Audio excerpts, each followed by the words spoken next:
Wrestler Vinesh Phogat जैसे ही हरियाणा के विधानसभा के चुनावी दंगल में उतरी तो जुलाना विधानसभा सीट रातों रात वीआईपी हो गई। इस सीट से विनेश जीत गई और पहली बार विधायक बनकर अब विधानसभा पहुंचेंगी। इसी सीट पर डब्ल्यूडब्ल्यूई की रेसलर कविता रानी भी आम आदमी पार्टी के टिकट पर उतरी थी, जिनकी जमानत तक जब्त हो गई थी। हरियाणा विधानसभा के जुलाना सीट के नतीजे आ चुके हैं। इस सीट से पूर्व रेसलर और कांग्रेस के टिकट पर मैदान में उतरी विनेश फोगाट जीत गई है। विनेश ने अपने निकटतम प्रतिद्वंदी भारतीय जनता पार्टी के योगेश कुमार को 6000 से ज्यादा वोटों से मात दे दी है। वहीं इस सीट पर विनेश फोगाट के सामने एक और रेसलर थी, लेकिन उनको गिनती के महज 1200 से अधिक वोट मिले।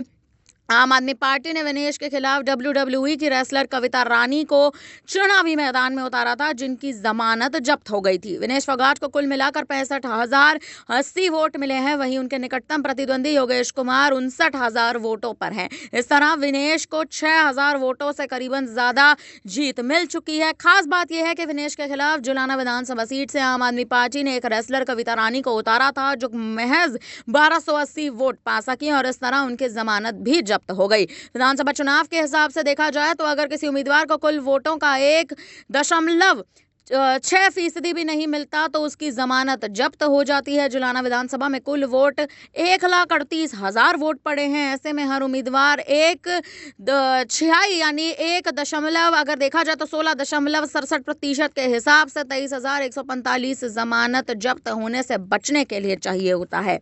हालांकि अब देखा जाए तो जुलाना की सीट से विनेश फोगाट का जीतना कहीं ना कहीं कांग्रेस के लिए एक बड़ी जीत मानी जा रही है और इसी के साथ साथ भारतीय जनता पार्टी के भी खेमे में बौखलाहट शुरू हो चुकी है, क्योंकि जुलाना की सीट से उनके प्रत्याशी का चुनावी मैदान में उतरते उतरते हार का सामना कर लेना इस बार भारतीय जनता पार्टी की स्थिति भी थोड़ी खराब बताई जा रही है। भले ही बहुमत का आंकड़ा बीजेपी पार ही क्यों ना कर चुकी हो, लेकिन अब देखना अहम है कि आने वाले समय में हरियाणा में बीजेपी की सरकार तो बनेगी ही, लेकिन अब सीएम चेहरा आखिर कौन बनता नजर आएगा।